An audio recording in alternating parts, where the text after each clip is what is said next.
Hello, good morning, students. Class 6th, Subject Hindi, Chapter 12. बच्चों, हम लोग आज चैप्टर 12 जो हमारा है संसार पुस्तक है, यह एक पत्र है। हम इसके प्रश्न उत्तर को समझेंगे। सोचिए और बताइए, हमारी जो पुस्तक है उसमें से सोचिए और बताइए का जो प्रश्न नंबर का है वह हम देखते हैं। रोड़े में हमारी तरह जान नहीं होती, फिर वह कैसे हमें बड़ी बड़ी बातों का ध्यान करा देता है। रोड़े में हमारी तरह जान नहीं होती। यहाँ रोड़ा आपको पता है, यहाँ रोड़ा पत्थर का एक छोटे से टुकड़े की बात हो रही है।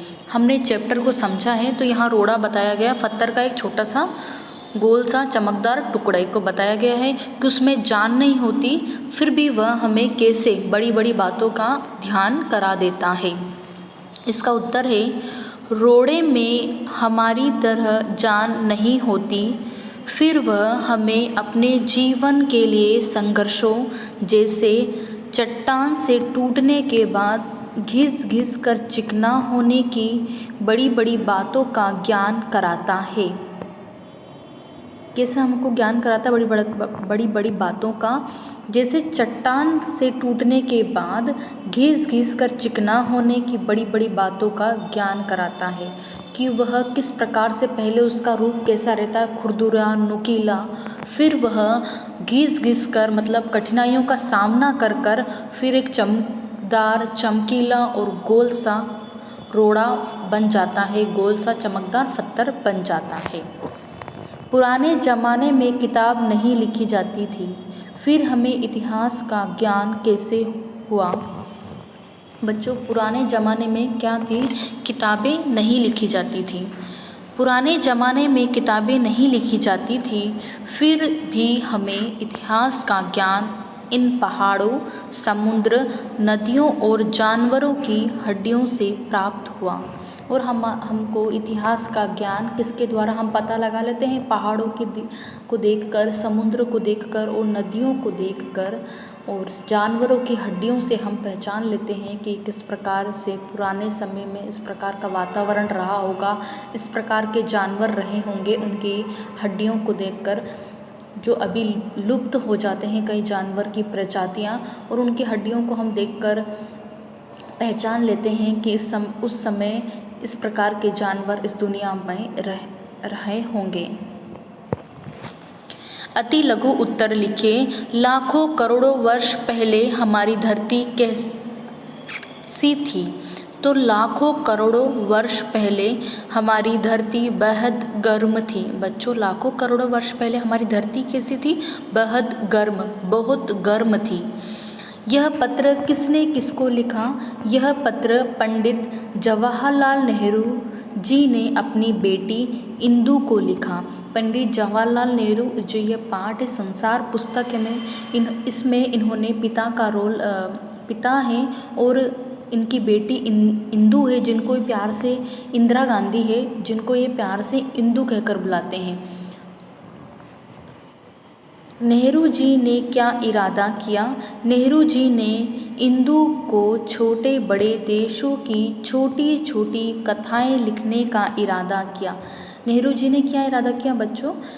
नेहरू जी ने अपनी बेटी जो इंदिरा गांधी है, जिनको वो प्यार से इंदु बोलते हैं, उनको वो छोटे बड़े देशों की छोटी बड़ी कथाएं लिखने का इरादा किया। लघु उत्तर लिखिए। लघु उत्तर का बच्चों हम पहला प्रश्न जो है हम देखते हैं। इसका पहला प्रश्न है, नेहरू जी ने हिंदुस्तान और इंग्लैंड के विषय में क्या बताया? बच्चों, नेहरू जी ने हिंदुस्तान और इंग्लैंड के विषय में क्या बतलाया? इसका उत्तर देखते हैं। नेहरू जी ने बताया कि इंग्लैंड एक छोटा सा टापू है। इंग्लैंड क्या है? एक छोटा सा टापू। बच्चों, टापू किसे कहते हैं? वह स्थान, वह भूभाग जो चारों तरफ से पानी से घिरा रहता है। और हिंदुस्तान जो एक बहुत बड़ा देश है, फिर भी दुनिया का एक छोटा सा हिस्सा है।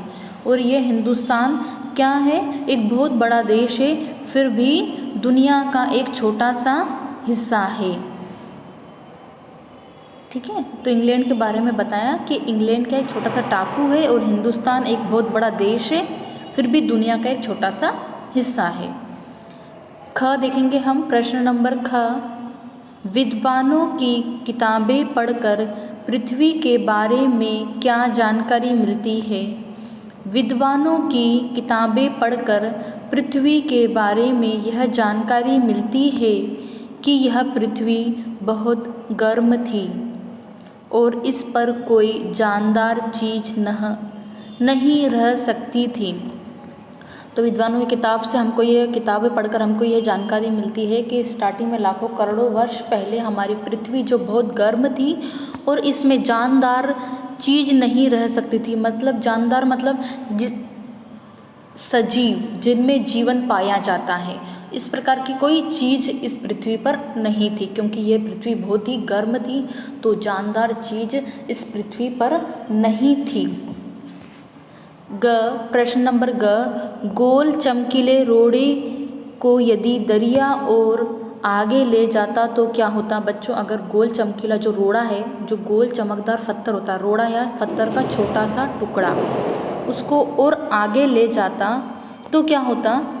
गोल चमकीले रोड़े को दरिया और आगे ले जाता तो वह घिस घिस कर छोटा हो जाता और अंत में बालू का एक जर्रा बन समुद्र किनारे अपने भाइयों से जा मिलता। लघु उत्तर लिखिए। हमारे दीर्घ उत्तर, लघु उत्तर कंप्लीट हो गए हमारे। दीर्घ उत्तर हम देखेंगे। दीर्घ उत्तर लिखिए। दीर्घ उत्तर का बच्चों सबसे पहला जो प्रश्न है वह है, इस पत्र के माध्यम से नेहरू जी अपनी पुत्री को क्या समझाना चाह रहे हैं? इस पत्र के जो उन्होंने संसार एक पुस्तक है, इस पत्र के माध्यम से नेहरू जी अपनी बेटी, अपनी पुत्री को, इंदिरा गांधी को, जिनको वह प्यार से इंदु कहकर बुलाते हैं, उनको क्या समझाना चाह रहे हैं? इस पत्र के माध्यम से नेहरू जी अपनी पुत्री को समझाना चाह रहे हैं कि संसार एक पुस्तक है, मतलब संसार यह एक पुस्तक है, इसको हमें पढ़ना चाहिए। क्योंकि वो बोल रहे हैं, ये समझाना चाह रहे हैं कि संसार एक पुस्तक है, इनको पढ़ने की कोशिश करो, इसको समझने की कोशिश करो। हमें यहाँ की हर एक वस्तु जैसे पहाड़, नदियाँ, समुद्र आदि से कुछ ना कुछ सीख अवश्य मिलती है। बस हमें उन्हें पढ़ना आना चाहिए। बस हमें उन्हें पढ़ना आना चाहिए। यहाँ बच्चों पत्र 2 बार प्रिंट हो गया, तो आप इसको एक बार कट कर लेंगे, इसको नहीं लिखेंगे एक बार, ठीक है? तो इस पत्र के माध्यम से, ठीक है? तो 2 बार यहाँ गलती हो गया, प्रिंट मिस्टेक हो गया, तो आप उसको नहीं लिखिएगा बेटा। तो आप इस पत्र के माध्यम से कंटिन्यू करेंगे, ठीक है? तो दीर्घ उत्तर का सेकंड प्रश्न जो है हमारा, ख, पाठ के आधार पर बताइए कि एक छोटा सा रोड़ा संसार की पुस्तक का एक छोटा सा पृष्ठ कैसे हो सकता है? इस पाठ के आधार पर हमें बताना है एक छोटा सा रोड़ा जो पत्थर का टुकड़ा है, वह संसार की पुस्तक का एक पृष्ठ कैसे हो सकता है? एक छोटा सा रोड़ा संसार की पुस्तक का एक छोटा सा पृष्ठ हो सकता है यदि हमें उसे पढ़ना आ जाए कि किस प्रकार से एक नुकीला पत्थर दरिये में लुढ़कते हुए घिस घिस कर चिकना और चमकदार रोड़ा बन गया। चमकदार रोड़ा बन गया। किस प्रकार से एक घिस घिस कर एक पत्थर का टुकड़ा जो कि नुकीला था, नुकीला पत्थर का टुकड़ा जो दरिया में लुढ़कते लुढ़कते और किस प्रकार घिस घिस कर चिकना और चमकदार रोड़ा बन गया। पाठ से आगे का जो हमारा प्रश्न है, क, नदी, तालाब, पहाड़, पेड़ पौधे आदि से प्रकृति हमें क्या क्या सीख देती है? प्रकृति ही हमारी सबसे अच्छी शिक्षक है। बच्चों, यहाँ प्रकृति हमारी सबसे अच्छी शिक्षक है। पर्वत अपना सिर गर्व से ऊपर करते हुए कहता है कि तुम भी अच्छे काम करो। और नदी, तालाब, जो पहाड़ है, पेड़ पौधे हैं, ये सब हमें क्या सीख देते हैं? तो प्रकृति हमारी सबसे अच्छी शिक्षक है, मतलब हमको अच्छी सीख देने वाली है, एक हमारी अच्छी गुरु है। किस प्रकार पर्वत से हमें सीखना चाहिए कि आप किस प्रकार अपने आप पर गर्व करना चाहिए, और अब गर्व करना अच्छा है, लेकिन किस प्रकार तुम्हें अच्छे काम करने हैं और ऊंचाइयों को छूना है। नदियों और सागर से उठने वाली तरंगें मन में उत्साह, उमंग और कोमलता लाने के लिए कहती है। और नदियों और सागर में उठने वाली तरंगें जो होती है, वह मन में उत्साह, उमंग और कोमलता लाने के लिए कहती है। पृथ्वी हमसे कभी भी धैर्य को न छोड़ने का संदेश देते हैं। और पृथ्वी हमको क्या संदेश देती है कि हमें कभी भी धैर्य को नहीं छोड़ना चाहिए, धैर्य धारण करके रहना चाहिए, हमें सब्र रखना चाहिए, धैर्य को धारण करना चाहिए कि चाहे कितनी भी परेशानी आ जाए, तुम हमेशा धैर्य धारण करो। पृथ्वी हमको यह सीख देती है। आकाश कहता है, यह कितने अच्छे काम करो कि पूरी दुनिया में तुम्हारा नाम है। आकाश हमको ये कहता है, ये संदेश देता है कि तुमको इतने अच्छे काम करने हैं कि पूरी दुनिया में तुम्हारा नाम हो। और पेड़ पौधे हमें परोपकार की भावना रखना सिखाते हैं। और पेड़ पौधे हमें क्या सिखाते हैं? परोपकार की भावना। और परोपकार की भावना किस प्रकार?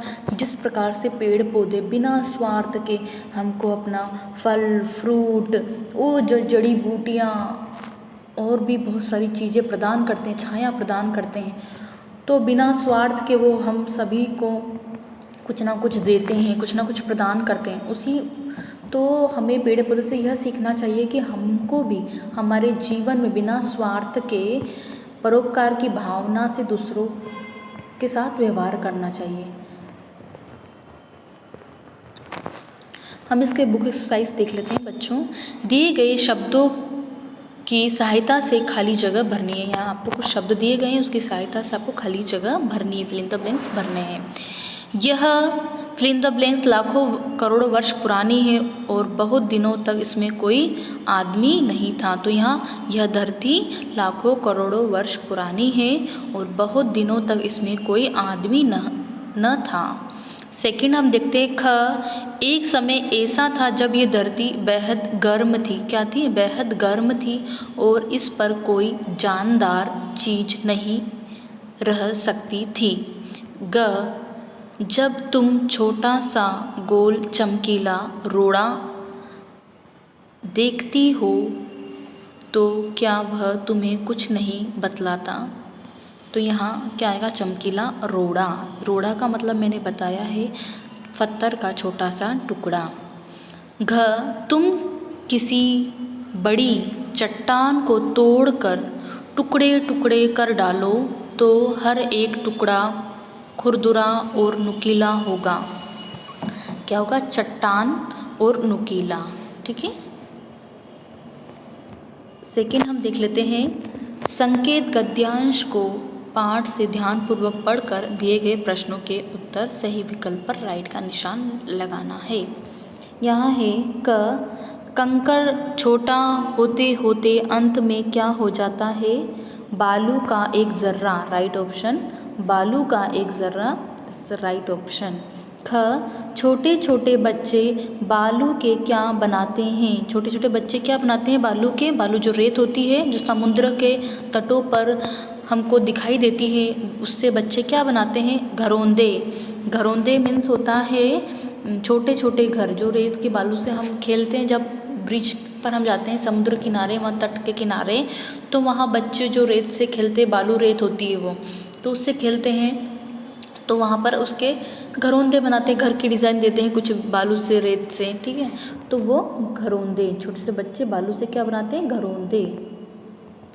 भाषा ज्ञान से बच्चों हम क्रिया विशेषण के भेद और नए शब्द देखते हैं। तो क्रिया की विशेषता बतलाने वाले शब्द क्रिया विशेषण कहलाते हैं। बच्चों हमने नेक्स्ट चैप्टर में, चैप्टर 11 में हमने पढ़ा क्रिया। तो क्रिया के दो भेद होते हैं, सकर्मक क्रिया और अकर्मक क्रिया। तो यहाँ पर ये बताया गया है बच्चों कि क्रिया की विशेषता बतलाने वाले शब्द क्रिया विशेषण कहलाते हैं। जैसे तेज, इधर उधर, दूर, आस पास। और क्या है, जैसे क्रिया की जो विशेषता बतलाते हैं वह क्रिया विशेषण शब्द कहलाते हैं। जैसे तेज, इधर उधर, दूर, आस पास।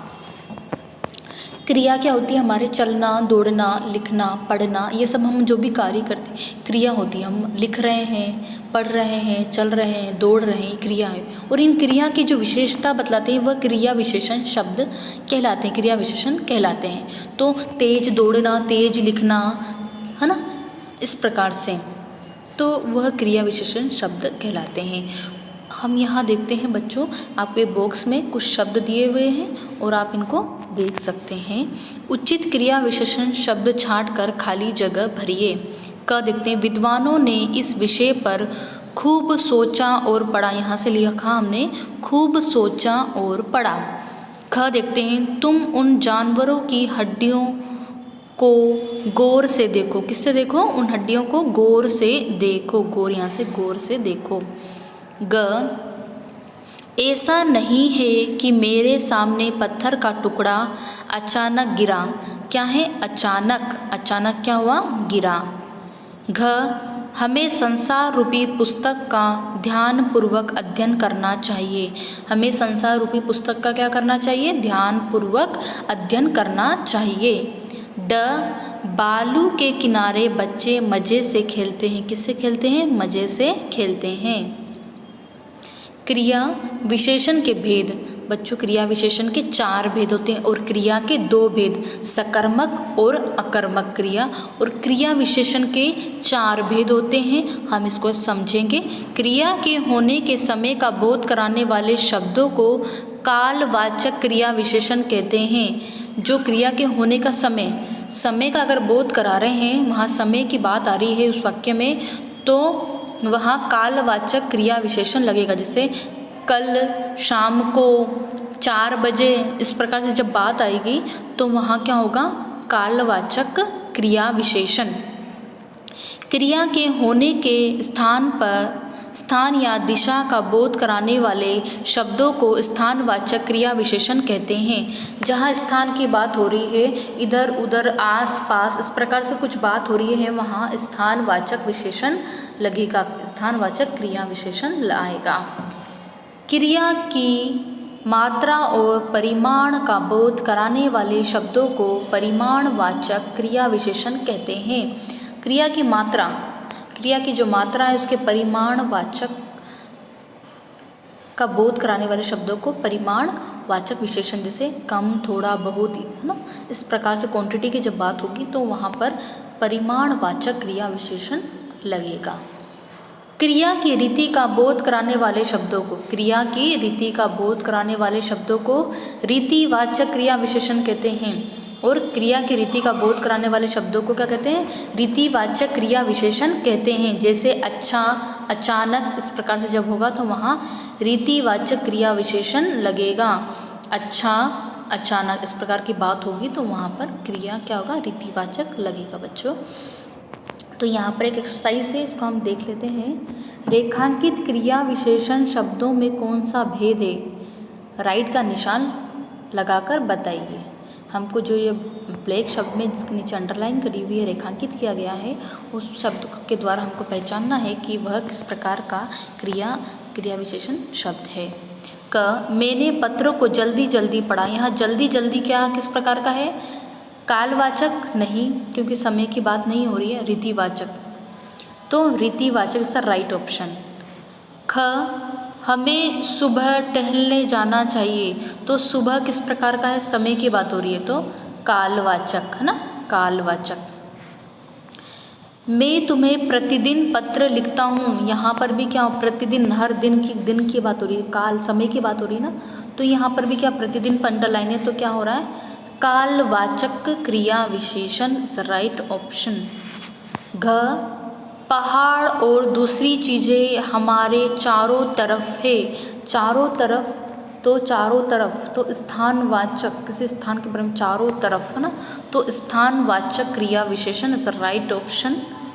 ढ बालू के घरौंदे देखकर बच्चे खुशी से नाचने लगे। तो खुशी जो शब्द है वह है रीतिवाचक क्रिया विशेषण में आएगा, कालवाचक में नहीं आएगा, यह है रीतिवाचक में आएगा। च देखेंगे, शायद तुम उसे थोड़ा थोड़ा पढ़ना जानती हो। तो यहाँ थोड़ा थोड़ा जो शब्द है वह है परिमाणवाचक क्रिया विशेषण। थोड़ा थोड़ा बहुत जब क्वांटिटी की बात हो रही है तो परिमाणवाचक क्रिया विशेषण रहेगा। थर्ड क्वेश्चन देखेंगे, सोचिए समझिए और खाली जगह भरिए। सोचिए समझिए और खाली जगह भरना है। यहाँ उपसर्ग, मूल शब्द, नए शब्द, अर्थ, ठीक है।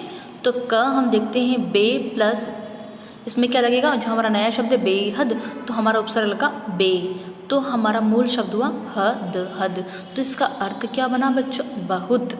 तो बेहद का क्या अर्थ बना, बहुत। तो बे प्लस हद मिलकर बना बेहद और इसका अर्थ हुआ हमारा बहुत। इसमें उपसर्ग है बच्चों जानवर। जानवर हमारा नया शब्द है, इसमें उपसर्ग लगा है जान। और वर हमारा क्या है बच्चों, मूल शब्द। इसका अर्थ होगा जानवर का पशु पक्षी, पशु पक्षी। हमारा अगला है ग, उप प्लस न्यास। उप प्लस न्यास उपन्यास, है ना। तो ये उपन्यास का हुआ लंबी कहानी, ठीक है। और घ हमारा है अक्सर। तो अक हमारा क्या हुआ उपसर्ग और सर हमारा मूल शब्द, सर हमारा मूल शब्द। तो इसका अर्थ हुआ अक्सर का अधिकतर, अधिकतर, ठीक है।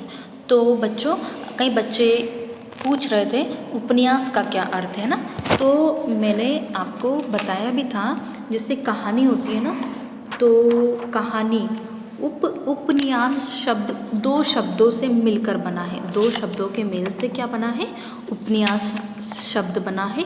तो उ यहाँ देख भी सकते हैं, उप प्लस न्यास। तो उप का जो अर्थ है वह है समीप, पास में, ठीक है। और न्यास का, न्यास जो शब्द है न्यास, उसका स्थापित करना, ठीक है। तो समीप स्थापित करना, ठीक है, निकट रखी हुई वस्तु, या पूरा इसका अर्थ निकलेगा निकट रखी हुई वस्तु।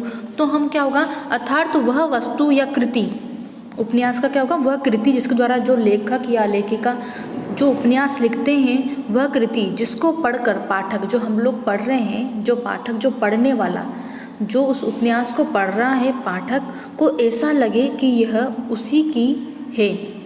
जब भी कोई उपन्यास पढ़ रहा है, वो स्टोरी रहती है, तो जीवन से संबंध, जब भी कोई पाठक उस पढ़ रहा है उस उपन्यास को, उसको उसमें अपना पात्र दिखाई दे, ठीक है। तो यही होता है, उसी के जीवन की कथा उसी के भाषण में कही गई। और उपन्यास क्या होता है, उसी की, जो पाठक जो पढ़ रहा है उसी की कथा उसी की भाषा में कही गई हो, उसी की कथा और उसी की भाषा में कही गई हो, तो वही होता है उपन्यास। उपन्यास मानव जीवन की काल्पनिक कथा है। उपन्यास क्या है, मानव जीवन की काल्पनिक कथा है। समझ में आया। उपन्यास दो शब्दों से मिलकर बना है, उप प्लस न्यास। उप का अर्थ होता है निकट और न्यास का अर्थ होता है स्थापित करना या इसका निकट रखी हुई वस्तु, ठीक है बच्चों। अर्थात वह वस्तु या कृति, वह वस्तु या कृति जो उपन्यास लिखते हैं लेखक लेखिका, जो उपन्यास लिखते हैं उसको, जिसको पढ़कर पाठक, जो पढ़ रहा है वह पाठक होता है, उसको ऐसा लगे कि यह उसी की कहानी हो, यह उसी के ऊपर लिखा गया हो, इस प्रकार का उसको महसूस हो, उसी की जीवन की कथा उसी की भाषा में कही गई हो। उपन्यास मानव जीवन की काल्पनिक कथा होती है, ठीक है।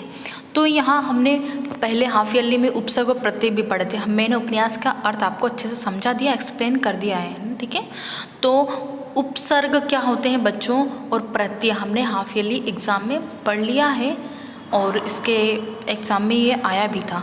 तो उपसर्ग का मैं एक बार रिवाइज करवा रही हूँ। उपसर्ग जो मूल शब्द के आगे लगाए जाते हैं, और प्रत्यय क्या होते हैं बच्चों, जो मूल शब्द के